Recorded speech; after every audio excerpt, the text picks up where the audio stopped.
Darshan ಫ್ಯಾನ್ಸ್ಗೆ CM DK Shivakumar ಬುದ್ಧಿ ಮಾತನ್ನ ಹೇಳಿದ್ದಾರೆ. ಇದು ಪವಿತ್ರ ಸಭೆ, ನಿಮ್ಮ ಅಭಿಮಾನಕ್ಕೆ ನಾನು ಗೌರವಿಸ್ತೇನೆ. ಡಿಕೆ ಶಿವಕುಮಾರ್ ಅವರು ಈ ಮಾತನ್ನ ಹೇಳಿರ್ತಕ್ಕಂಥದ್ದು. ದರ್ಶನ್ ಫ್ಯಾನ್ಸ್ಗೆ ಸಿಎಂ ಡಿಕೆ ಶಿವಕುಮಾರ್ ಅವರು ಬುದ್ಧಿ ಮಾತನ್ನು ಹೇಳಿದ್ದಾರೆ. ಇದು ಪವಿತ್ರ ಸಭೆ ಇದೆ, ಇಲ್ಲಿ ಗಲಾಟೆ ಮಾಡಬೇಡಿ ಅಂತ ಹೇಳಿ ಅವ್ರು ಹೇಳಿರ್ತಕ್ಕಂಥದ್ದು. ನಿಮ್ಮ ಅಭಿಮಾನಕ್ಕೆ ನಾನು ಗೌರವಿಸ್ತೇನೆ. ಕೋರ್ಟ್ ವಿಚಾರದಲ್ಲಿ ನನ್ನ ಮೇಲೆ ಒತ್ತಡ ಹೇರಬೇಡಿ. ನಾನು ಸಿಎಂ ಆಗಿರಬಹುದು, ಆದರೆ ರಾಮನಗರದ ಮಗ ನಾನು. ಡಿಕೆ ಶಿವಕುಮಾರ್ ಒತ್ತಡಕ್ಕೆ ಮಣಿಯುತ್ತಿದ್ದೇನೆ ಅಂತಾರೆ.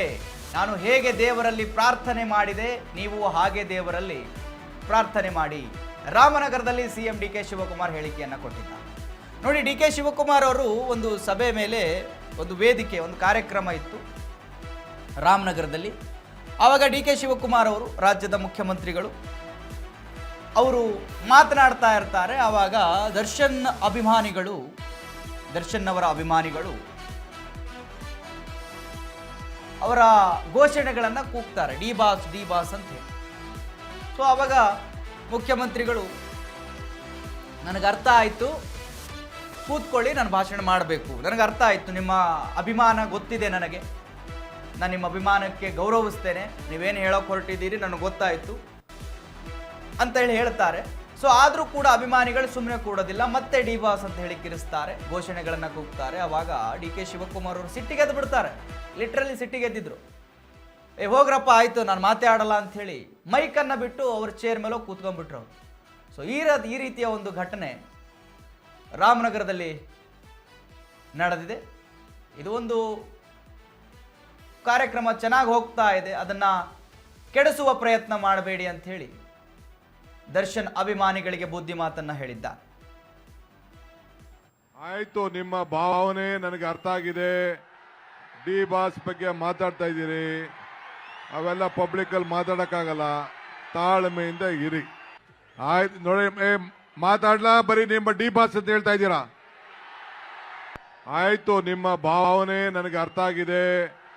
ಡಿ ಬಾಸ್ ಬಗ್ಗೆ ಮಾತಾಡ್ತಾ ಇದ್ದೀರಿ, ಅವೆಲ್ಲ ಪಬ್ಲಿಕ್ ಅಲ್ಲಿ ಮಾತಾಡಕ್ಕಾಗಲ್ಲ, ತಾಳ್ಮೆಯಿಂದ ಇರಿ.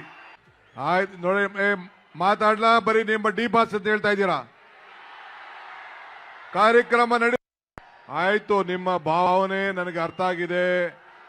ಡಿ ಬಾಸ್ ಬಗ್ಗೆ ಮಾತಾಡ್ತಾ ಇದ್ದೀರಿ, ಅವೆಲ್ಲ ಪಬ್ಲಿಕ್ ಅಲ್ಲಿ ಮಾತಾಡ. ಖ್ಯಾತ ಖಳನಾಯಕ ಪ್ರದೀಪ್ ರಾವತ್ ನಿಧನರಾಗಿದ್ದಾರೆ. ಬ್ಲಡ್ ಕ್ಯಾನ್ಸರ್ನಿಂದ ಬಳಲುತ್ತಿದ್ದ ಪ್ರದೀಪ್ ರಾವತ್ ಅವರು ಕೊನೆ ಉಸಿರನ್ನ ಎಳೆದಿದ್ದಾರೆ. ನೋಡಿ, ಖ್ಯಾತ ಖಳನಾಯಕ ಪ್ರದೀಪ್ ರಾವತ್ ಅವರು ಸಾವನ್ನಪ್ಪಿದ್ದಾರೆ. ಬ್ಲಡ್ ಕ್ಯಾನ್ಸರ್ನಿಂದ ಬಳಲುತ್ತಿದ್ದರು ಪ್ರದೀಪ್ ರಾವತ್ ಅವರು. ಖಾಸಗಿ ಆಸ್ಪತ್ರೆಯಲ್ಲಿ ನಟ ಪ್ರದೀಪ್ ರಾವತ್ ನಿಧನರಾಗಿರ್ತಕ್ಕಂಥದ್ದು. ಲಗಾನ್, ಗಜನಿ, ಸೈ ಮತ್ತು ಗಜ ಅಂತಹ ಸಿನಿಮಾದಲ್ಲಿ, ಕನ್ನಡ ಸಿನಿಮಾದಲ್ಲಿ ನಟಿಸಿದ್ರು ಅವರು. ಹಲವು ಹಿಟ್ ಸಿನಿಮಾಗಳನ್ನು ಕೊಟ್ಟಿದ್ರು ಕನ್ನಡದಲ್ಲಿ ಅವರ ಅಭಿನಯದಿಂದ. ನಿನ್ನೆ ರಾತ್ರಿ ಚಿಕಿತ್ಸೆ ಫಲಕಾರಿಯಾಗದೆ ರಾವತ್ ಅವರು ಕೊನೆ ಉಸಿರನ್ನ ಎಳೆದಿದ್ದಾರೆ. ಎಸ್ ವೀಕ್ಷಕರೇ, ಪ್ರದೀಪ್ ರಾವತ್ ಅವರು ಬಹುಭಾಷಾ ನಟ.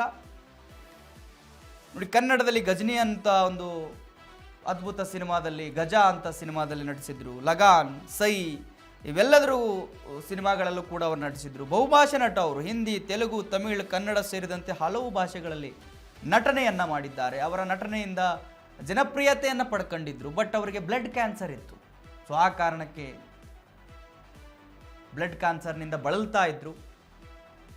ಸೊ ಆ ಕಾರಣಕ್ಕೆ ಅವರು ಕೊನೆ ಉಸಿರನ್ನು ಎಳೆದಿದ್ದಾರೆ. ಅವರ ಅಪಾರ ಅಭಿಮಾನಿ ಬಳಗವನ್ನು ಬಿಟ್ಟು ದೂರ ಹೋಗಿದ್ದಾರೆ.